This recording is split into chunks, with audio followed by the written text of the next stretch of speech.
Thank you for being here. Welcome. On Memorial Day weekend, and the sun is out, and you still came here. I mean, we have had rain and rain and rain and rain. I am Donna Roll. Once a month, Pastor Josh gets to go be Pastor Josh in his other life, and we cover for him here.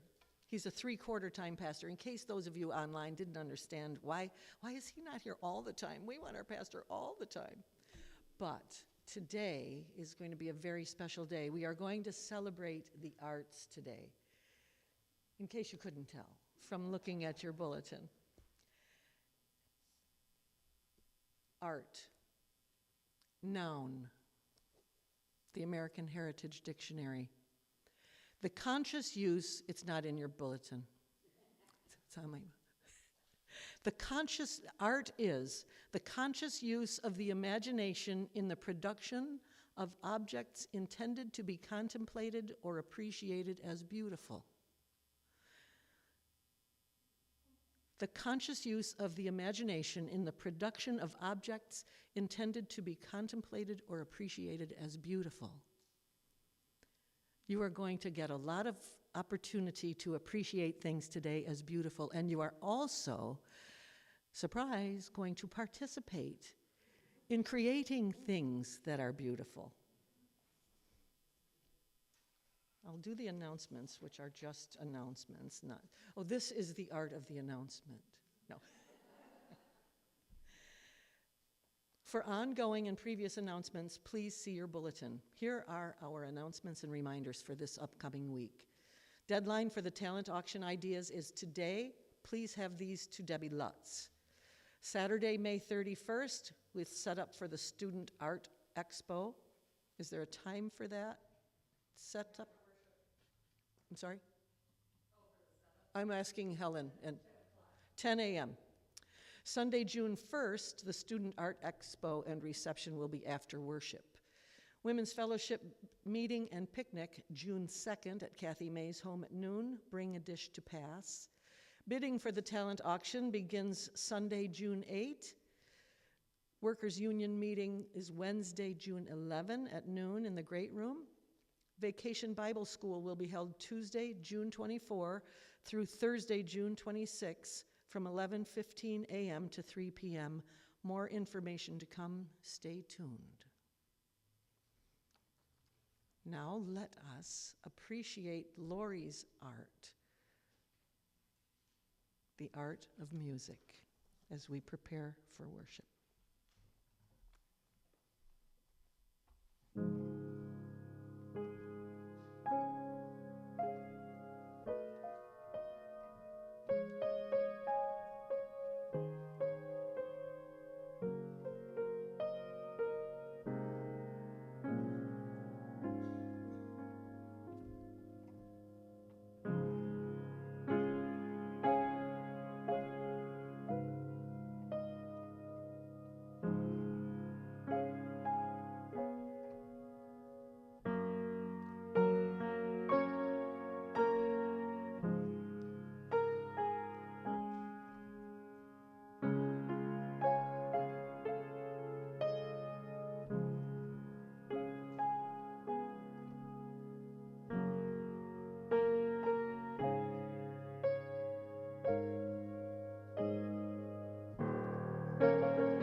Inviting God in, joy and praise poem, Psalm 100, the message.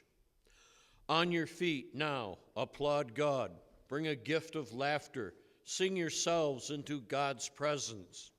Know this, God is God, and God made us. We didn't make God.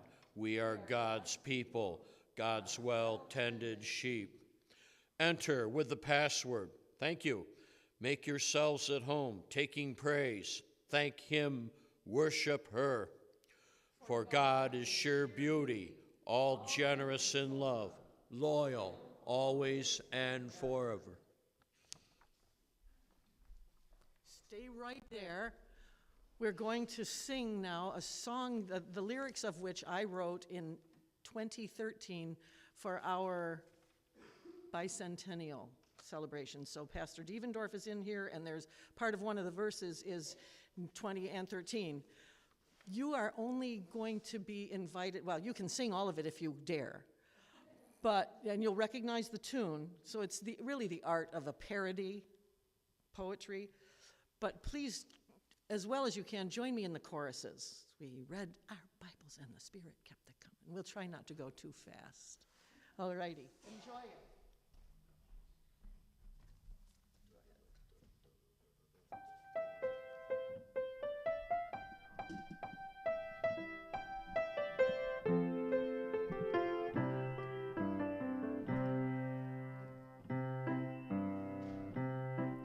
In 1813 we took a little trip along with Reverend Spencer down the Cattaraugus Creek. We took a lot of faith, looked as far as we could see, and we lit the mighty fire of the Arcade UCC. We read our Bibles and the Spirit kept a-comin'. There wasn't any problem with humidity or snow. We read some more and pretty soon we're running down the Cattaraugus, moving south of Buffalo. Sing along if you want to. The Reverend said we could take him by surprise if we shared our love for Jesus and we served our favorite pies. So we sent out invitations, we filled our pastry shells, and our hospitality was shared extravagantly well. We read our Bibles and the Spirit kept a-comin'. There wasn't any problems with humidity or snow. We read some more and pretty soon we're running down the Cattaraugus, moving south of Buffalo. The Civil War raged on distant battlefields, but the Underground Railroad ran right through us, it was real. Abolition, prohibition, civil strife, and suffragettes, these are causes that we championed and we never will forget. We read our Bibles and the Spirit kept a-comin'. There wasn't any problem with humidity or snow. We read some more and pretty soon we're running down the Cattaraugus, moving south of Buffalo. Lived through the building and we lived through the building and we lived through the fire. We toiled through the troubled times to set the people free. We prayed and we sang and we worshiped and we listened and we lit the mighty fire of the Arcade UCC. So here we are now in 2013, along with Reverend Devendorf, who's recent on the scene. We're living in the present and we celebrate the past and embrace a hopeful future with a mighty faith at last. We read our Bibles and the Spirit kept a-comin'. There wasn't any problem with humidity or snow. We read some more and pretty soon we're running down the Cattaraugus, moving south of Buffalo. We lived through the building and we lived through the fire. We toiled through the troubled times to set the people free. We prayed and we sang and we worshiped and we listened and we lit the mighty fire of the Arcade UCC.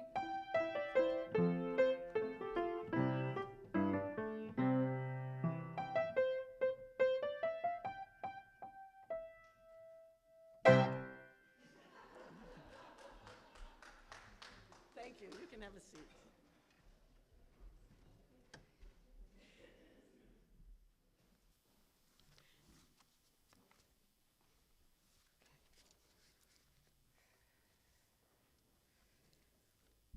When Donna first asked me to do this, I thought I was going to share some poems from Mary Oliver, because she's one of my very favorite poets.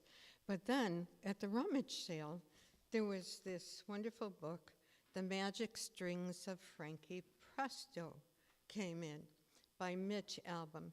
And in our adult Bible study, or our adult meeting that we had before church in the old days, we read some of Mitch Albom's work. You'll know him for Tuesdays with Maury, probably, or Finding Chica. But I'd really recommend this, and it just fell into my hands at the rummage sale. And it's about talents, no less. I have come to claim my prize. He is here. He is there, inside the coffin. In truth, he is mine already. But a good musician holds respectively until the final notes are played. This man's melody is finished, but his mourners have come a great distance to add a few stanzas, a coda of sorts. Let us listen. Heaven can wait. Do I frighten you? I shouldn't. I'm not death, a grim reaper in a hood reeking of decay, as your young people say, please. Nor am I the great judge whom you all fear in the end. Who am I to judge a life? I have been with the bad and the good. I hold no verdict on the wrongs this man committed, nor do I measure his virtues. I do know a great deal about him. The spells he wove with his guitar, the crowds he enthralled with that deep, breathy voice, the lives he changed with his 6 blue strings. I could share all this, or I could rest. I always make time to rest. Do you think me coy? I am at times. I am also sweet and calming and dissonant and angry and difficult and simple, as soothing as poured sand, as piercing as a pinprick. I am music. And I am here for the soul of Frankie Presto. Not all of it, just the rather large part he took from me when he came into this world. However well used, I am alone, not a possession. You give me back upon departure. I will gather up Frankie's talent to spread on newborn souls. And I will do the same with yours one day. There is a reason you glance up when you first hear a melody, or tap your foot to the sound of a drum. All humans are musical. Why else would the Lord give you a beating heart? Of course, some of you get more of me than others. Bach, Mozart, Louis Armstrong, Eric Clapton, Philip Glass, Prince, to name but a few of your time. In each of their cases, I felt their tiny hands at birth reaching out, grabbing me. I will share a secret. This is how talents are bestowed. Before newborns open their eyes, we circle them, appearing as brilliant colors. And when they clutch their tiny hands for the first time, they are actually grabbing the colors they find most appealing. Those talents are with them for life. The lucky ones, well, in my opinion, the lucky ones choose me, music. From that point on, I live inside your every hum and whistle, every pluck of a string or plink of a piano key. I cannot keep you alive. I lack such power. But I infuse you. And yes, I infuse the man in the coffin, my mysterious and misunderstood Frankie Presto, whose recent death during a festival concert was witnessed by a sold-out crowd, his body lifting to the rafters before dropping to the stage, a lifeless shell. It caused quite a stir.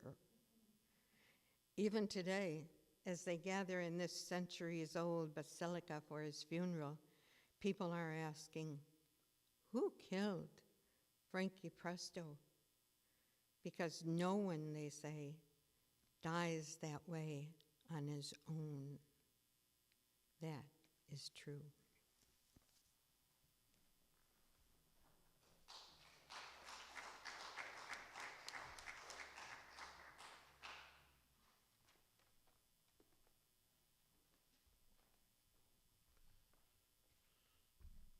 Psalm 19, 1, 2, and 14, God's glory in creation and the law, to the leader, a psalm of David.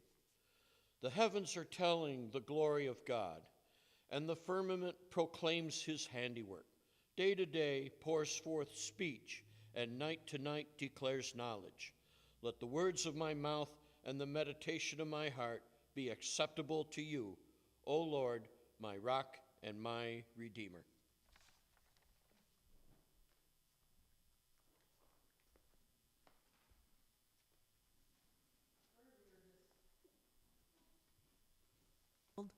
Earlier this spring, I was talking with Gwen about a little crocheted elf that I have that she made. And she told me she was still going to shows, and she had a show the first Saturday of May when we had our rummage sale here. She had to go to a show, and go to a show she did. Now, she has told me since that that's her last one ever, but it may not be. We'll see. Gwen has quite the spirit. This is Gwen Becht, and she has crocheted all these things. I'm going to let her say whatever she wants, and if she doesn't say what I want her to say, oh, wait. No, I have some questions that I want answered, and if you have questions, we'll ask yours too.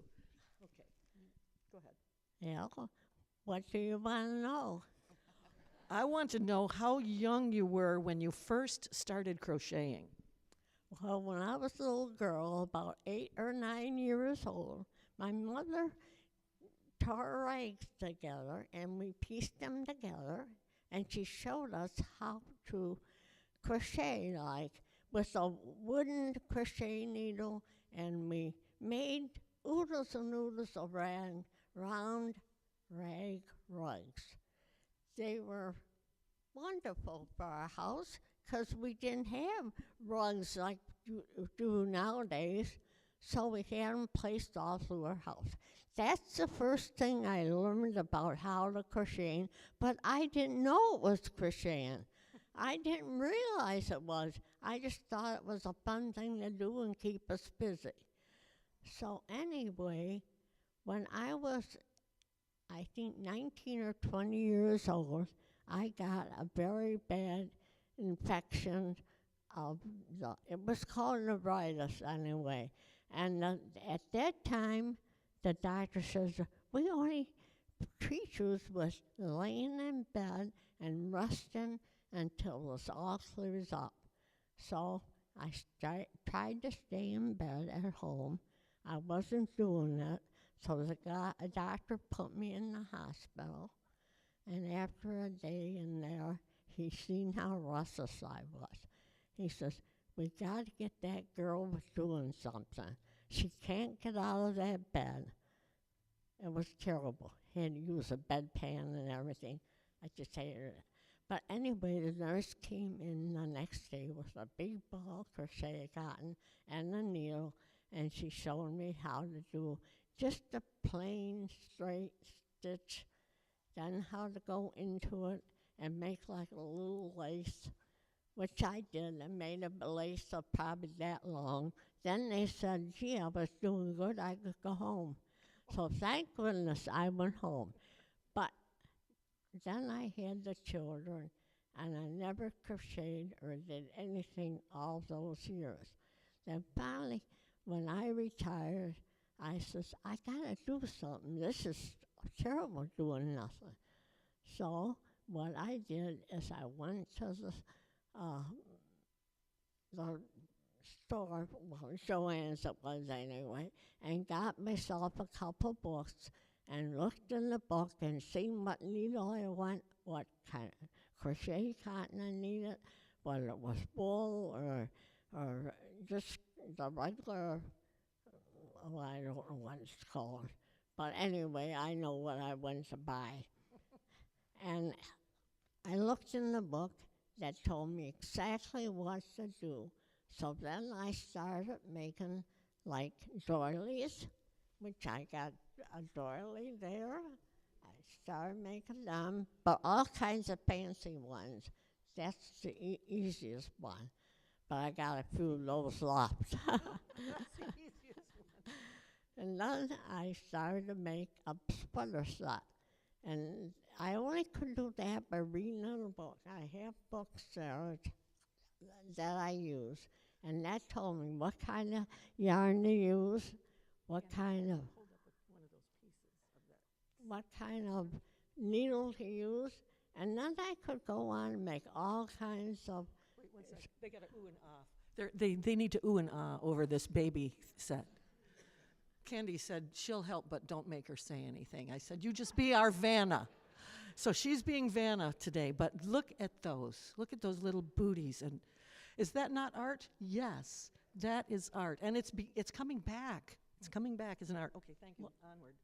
Yeah, it's coming back, but when I had them at the shows, everybody pick it up and say, well, I gave it to my daughter. She wouldn't know how to take care of it. I said, well, all you gotta do is wash them by hand and not throw them in all your other clothes. I gave everybody a sermon time every time they bought one. Yay. I hate to say that, but that's what I did. Okay. Same with, now these towels, always looked around for towels that had two sides, and then I could make two sets and get more money that way. See, and I did but this I had no, but I couldn't find any book or anything that told me how to do that. So I just started out looking at this and decreasing all along till I got what looked like a towel. And so I did quite a few of these, and they sold very, very good. I love those. So anyway, I made just called, and that was a special yarn. I always had to look for this kind of a yarn, and everybody liked these. So there were some things I really liked, and the scrubbies go well. Now I have a pattern for scrubbies, because it just isn't easy to take your cloth and think you can do something. I hate to say it, but it takes a little work.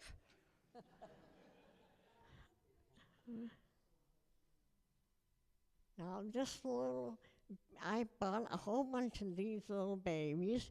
Once I made little buggies, not buggies, little purses, and they went well. Then I had a lot left, and I thought, well, I gotta make something with all those. So I bought a book, or Candy bought me a book, so I could do a whole bunch of these. And that's the only one I think I got left. I just haven't made any more, because my fingers don't want to do the work anymore.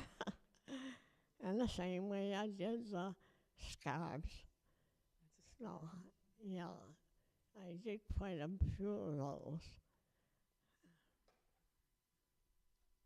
And this little apron once I made, because I thought, gee, that'd be cute for a little girl. I learned how to do dishes and everything when I was a little girl, but that's the only one I got left, and I'll never make any more because my fingers bother me too much. And as showed you, see, I suggested that she bring some of her crochet hooks so that you can see what she works with. see, You can open it. These will be up here, though. You can.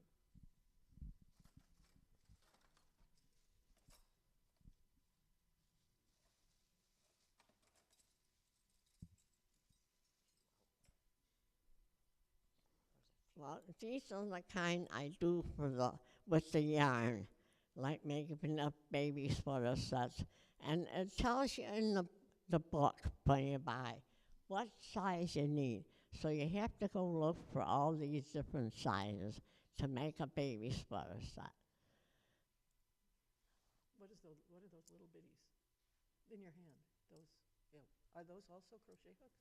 Yeah, No, those are the needles you sew. Oh, those are needles. They're tiny but little, these they're tiny little crochet hooks. yeah. See, that's what you use, the different ones for the different size, whatever the pattern tells you to use. But there's all kinds of them. Awesome. Well, one last question. What advice do you have for younger people who want to start crocheting today? Just if you ask anybody that does crocheting, they'll tell you just crochet like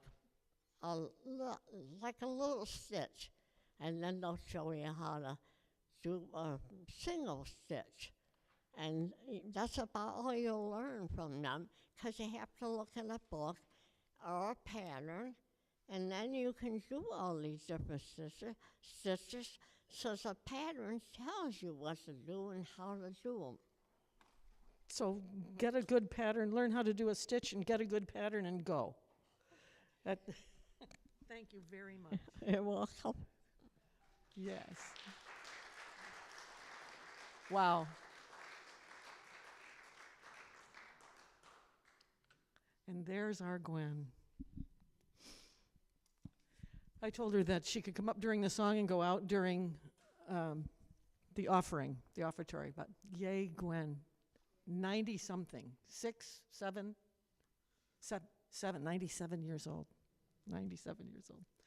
Now it's your turn to be creative as you practice the art of generosity. Giving back is one of the most rewarding things we can do as human beings. To practice this art, we shift our mindset toward abundance, gratitude, and empathy. We give intentionally and without expectation, leading by example, and we take time to reflect on the many ways our generosity makes a difference in the world. So as we give today, we ask that whether you have something to put in the plate or not, that you please touch the plate and put your energy, your life energy, into our plates and send it up so that we can share it with the world. And again, if you're guests here, we're not expecting you to give, we're just expecting you to be. You can reflect while Lori plays her offertory song. You can just grab those.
We worship with our whole hearts and give with our whole hearts, remembering your covenant with us, O God. As we share these gifts, may they be for the work of faithful justice and gracious mercy through your church and in your world. Amen. And now you may sit and be entertained by the art of fly fishing.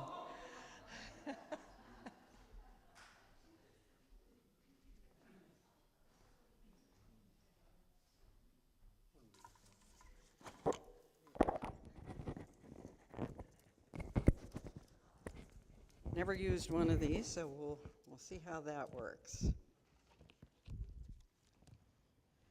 When I was about 12 years old, it was a time in my life, a short time, when time moved more slowly and fly fishing wasn't the thing that it's today. I had a father, I became interested, and it's no surprise because I had a father who was a great outdoorsman. And when I showed a little interest, he was excited about sharing his knowledge and expertise. And I know one time when he was a young man, he mentioned how excited he would be to have boys so they could share his joy of the outdoors. But first he had my sister, and then he had me. And I don't know that he was disappointed per se, but we weren't boys. But after me, he had 5 boys. Yeah. And they were energetic young fellows, very busy all the time. And I guess probably due to my age, I was a little bit more attentive, but they just had very little focus and just couldn't think long enough. He took them fishing, but pretty soon they were skipping stones or throwing big rocks to watch for the splash or falling in, or they might just disappear to do something more interesting. So it was lucky for me, then I became my father's protege, and I watched and I listened, and it wasn't very long before I became really proficient at fly fishing. Now, I consider fly fishing to be an art, and not everybody could be interested in that. But just to go over a few things, I brought with me today, this is a 7.5-foot Fenric fly rod, and I've got a Pfluger Medalist reel on it.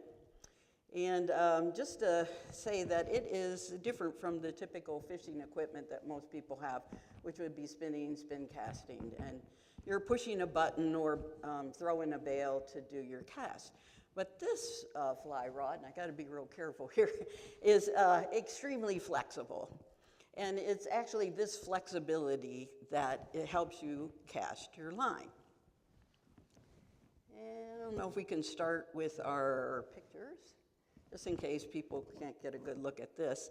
At the butt of this rod is our reel. And you don't really use the reel too much. Mostly in fly fishing, you're just maybe reeling up a little extra line, or you could be, if you have a fish on, it's good to utilize your flexibility of your pole and your reel to play your fish and be able to bring it in. The length on the reel is basically 2 general types of line. You could have a sinking line, which is used to fish wet flies, and that's under the surface of the water. Or you could have a dry line, which floats on the top of the water, and you use it to fish dry flies. So on the end of, the line does have to match your pole, and usually when you buy your fly pole, it'll tell you what number line you need to make that pole work at its maximum capacity.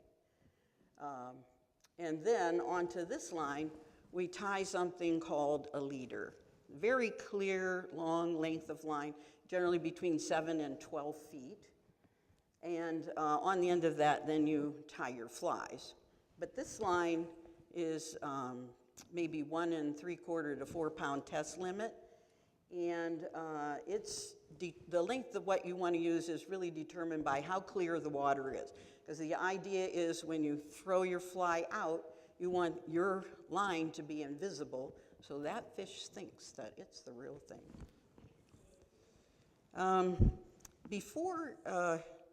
Actually casting is an art that it would be good to practice before actually hitting the water. So it sounds funny, but practicing on the lawn is a great idea. It's just getting one of those things out of the way that it's good to master before you get there. And when you're practicing, one of the biggest things to remember is the line that you're throwing forward also has to go the same distance backwards. And one thing to worry about is if you look at most waters, there's bushes and trees and all this that grows near the edge of the waters.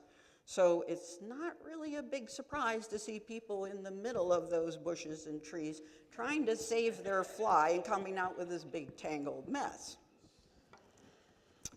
So it's mostly about timing as anything.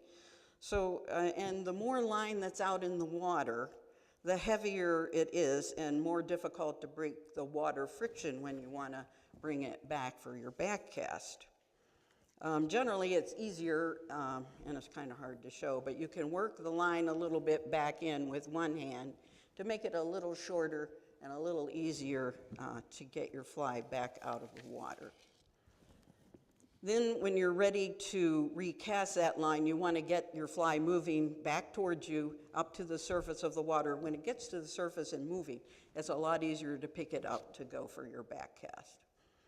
As I was learning to cast, my dad said, well, just imagine that you have this book under your arm and you don't want that book to fall. So basically what that does is kind of limit your cast. You limit it, you don't want your fly pole to go past vertical or much past vertical before you begin throwing your line forward again. And as your line is coming back and your fly is picking up, the end of your pole kind of actually makes a little circular motion. And when it gets to about here, you'll feel your line going back, and you'll feel a little tug when it gets completely straightened out, and then you'll know it's time to throw your line forward. So just to add in there, more flies and more fish are actually caught using wet flies, but there's nothing like trying to pull a fish and catch one on a dry fly. And now I would like to share a memory I wrote for my father for his 90th birthday. All of us kids got together and we wrote little things that we remembered about him or things we got to do with him. And also, since tomorrow is Memorial Day, he was a World War II Army Air Corps veteran. And so if you would join with me with his memory and hear something of one of our fishing adventures. So we all know Dad loved fly fishing, and part of going fishing is being prepared. That would include your pole, your boots, your flies, and your plastic bag, because where would you put your fish? Well, in your pockets, of course, because taking a plastic bag was an absolute death wish for a no-catch night. Mom, Graham, and Dad at various times would try to convince me that a plastic bag was a great idea, and besides, there wouldn't be that fish smell to get out of the jeans. But no good. It's kind of like a lucky hat or crossing your fingers or a security blanket. It's just something that had to be done. Eventually, everybody sort of became accustomed to me stuffing fish in my pockets, 2 in the front, 2 in the back, and if there was overflow, there was a fish vest that you could actually put one in there. But I don't know what the limit was, but probably 5 or 6 at the time, and we only caught the big ones, so we only kept the nice ones, so probably 12 to 15 inches. Then there came an evening when we were fishing in one of our favorite spots, Wren Farm, and there were 3 of us fishing in the same vicinity. The first fisherman was real close to the bridge, and my dad was about maybe 100 yards down from him, and I was maybe 50 to 75 below that. Water always acts as an amplifier, so we heard the guy up above us talking to a fisherman who had stopped on the bridge, and he was yelling down, "Hey, have you caught anything?" And the other fisherman said, "No." Next he asked if the guy below had any better luck. Again he answered no. But Dad and I were kind of laughing under our breaths because we had been sneaking fish out all night. And as a matter of fact, I think when the guy was up there asking, Dad had put his fishing pole, he had a fish on, put his fishing pole under his arm and lit a cigarette, looking real nonchalant. Later, as it started to get dark, Dad waded out of the creek and to the road and was walking my direction to where our car was parked and to see how I was fishing up. He knew I kept several fish because he had been keeping an eye on me. About that time, Dad reached a place where he could watch me from the road. Dr. Elder came driving by and stopped to see how we did. As a side note, Dad and he always had some kind of friendly rivalry going on, but I was never involved and I really had no interest in what they were doing. I had seen Dad up on the road and I knew that I would have to quit, so I waded out of the creek to meet him. They were still talking when I climbed up the bank and wandered over to Dr. Elder's car, where he was sitting with the window rolled down so he could talk to Dad. When I got to the car, Dad asked me if I caught anything. Though puzzled because I knew he had seen me keep some fish, I said, yeah. Then he went on to request that I show him by laying them on the hood of Dr. Elder's car.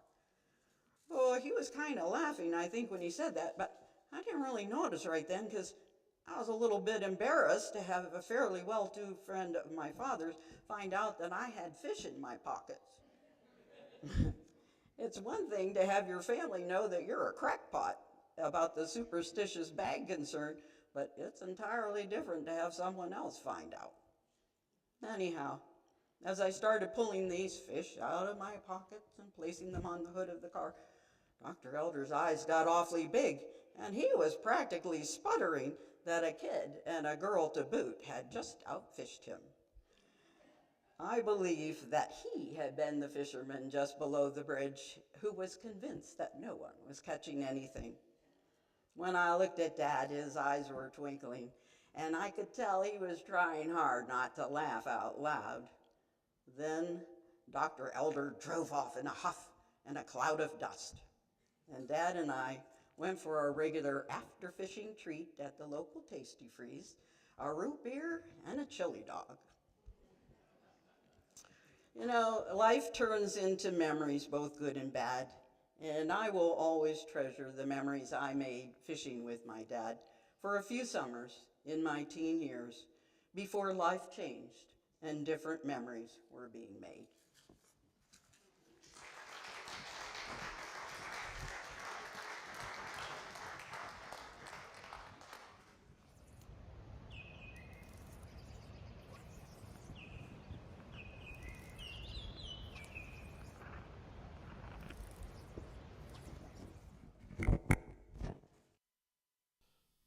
Revelation 4:11. You are worthy, our Lord and God, to receive glory and honor and power, for you created all things, and by your will they existed and were created.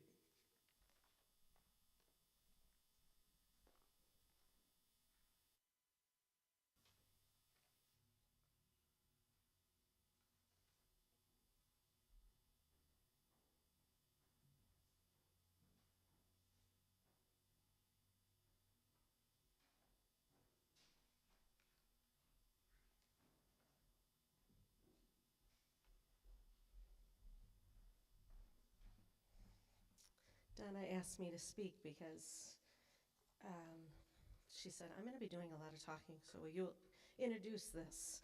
So it's a lot for me to say that I have a gift from God, but I do love to sing. But the song I'm singing, our Donna wrote, she first wrote it for Becky when Becky knew she was in love with Leon, and it was all about Leon. And then Anita, in 1979, was in the Miss New York pageant and asked Donna to write her a song. And so she took that music and rewrote the words. And then when Becky and Leon got married in 1984, she rewrote the words again for their wedding. So, but all of them are beautiful, but I chose the one that Anita sang at the Miss New York pageant because she did win the talent competition with this song. And it is about, the theme was patriotism, or, it had a patriotic theme, so it works for this weekend. It's called Being Free.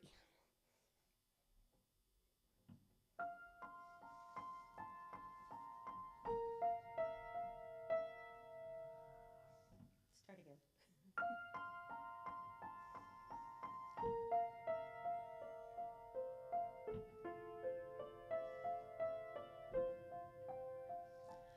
I choose to sing my song today for you.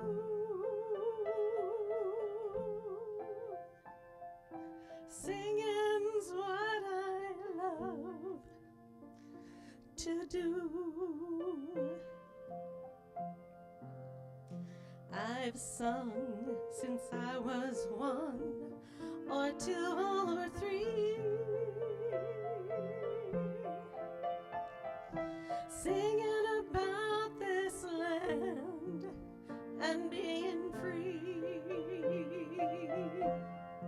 free to walk in the woods when I need to, free to stay at home, free to live and free to love and free to find my own. I choose to sing my song today for me, telling you how I feel being free. I'm free to sing about laughter or the blues, but most of all, I'm free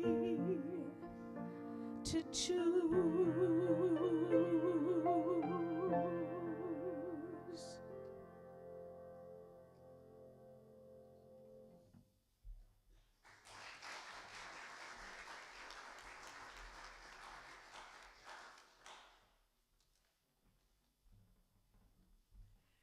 We were all blessed with music in our family, so thank you, Sheila, for that delightful. I can just see my little hands reaching out to grab the music. Now you get to participate again. Oops, I'm sorry, Mike. I eclipsed you.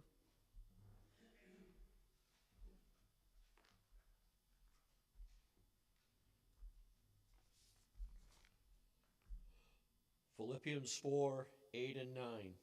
Finally, brothers and sisters, whatever is true, whatever is honorable, whatever is just, whatever is pure, whatever is pleasing, whatever is commendable, if there is any excellence and if there's anything worthy of praise, think about these things. As for the things that you have learned and received and heard and noticed in me, do them, and the God of peace will be with you. Michael has a gift of his own, that voice, that ability to interpret. Yes. We love when you're reading. I was tickled pink when I saw that you were the reader today.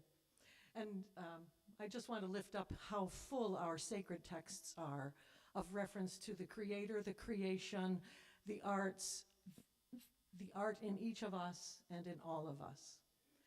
So let us now move to the art of prayer.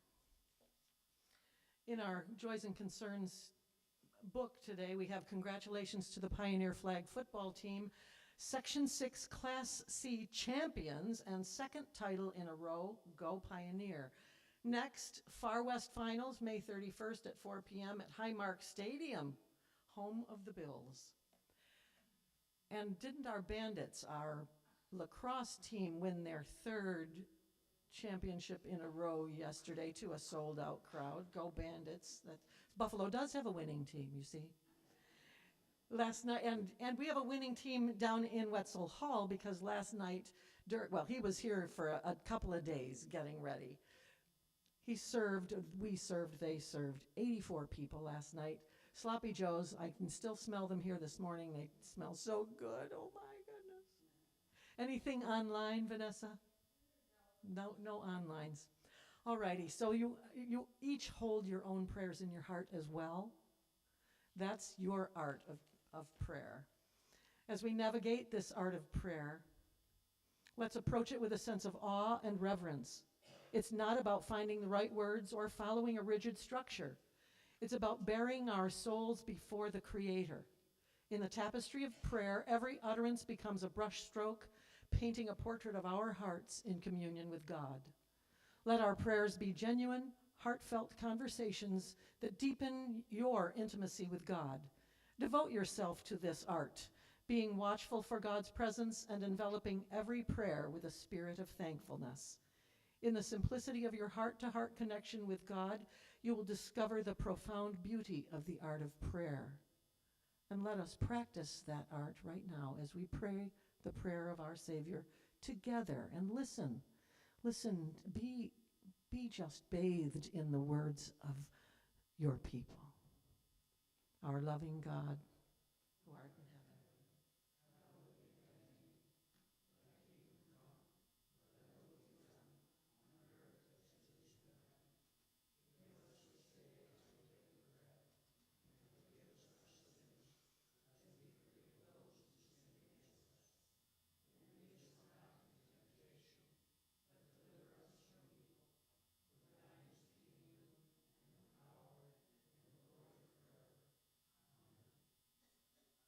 Amen. I hope you go into the world celebrating the arts as you see them. See art in everything and appreciate it and take part. We will finish our celebration with the Hymn of Promise by Natalie Sleeth called In the Bulb There is a Flower. If you like to read the music, it's on page 433 of the black hymnals in front of you. I believe the lyrics will be up on the screen for you.